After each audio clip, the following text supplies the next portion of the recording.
Je ne peux que saluer Yael Braun-Pivet qui, effectivement, au bout de 6 jours, dit très clairement, contrairement à ce qui était affirmé par tout le monde, que oui, mes journalistes ont respecté les règles et que le trouble à l'ordre public a été provoqué par ces députés dont elle dit qu'elle est elle-même allée les voir en leur disant qu'ils n'avaient pas à faire cela. Et c'est important parce que sinon, vous savez, tous les militants LFI, ils se croient en roue libre. Quand il y a ce genre d'image et qu'ils voient des députés, justement, s'en prendre physiquement, parce qu'il y a quand même eu des contacts physiques à une jeune journaliste de 24 ans et qu'il y a quand même une certaine intelligentsia qui valide, c'est un problème. Et ce que je note aussi, c'est qu'on a eu 6 jours de fake news de la part de Libération, Mediapart, Arrêt sur Image, tous les amis qui ont essayé de faire des titres en disant que nous avions provoqué, que nous étions à l'origine de tout cela. Bien banco, au bout de 6 jours, on a enfin la vérité. La vérité, elle est simple, c'est que ce sont les députés PS, PC et LFI qui ont causé ce problème. Imaginez juste une petite seconde s'il n'avait pas eu ces news.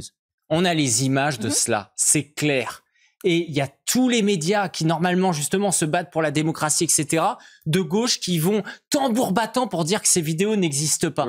Et il faut attendre 6 jours. Et donc, on comprend, en fait, pourquoi il y a une volonté de censure des réseaux sociaux et pourquoi il y a une volonté de fermeture de cette chaîne de télévision.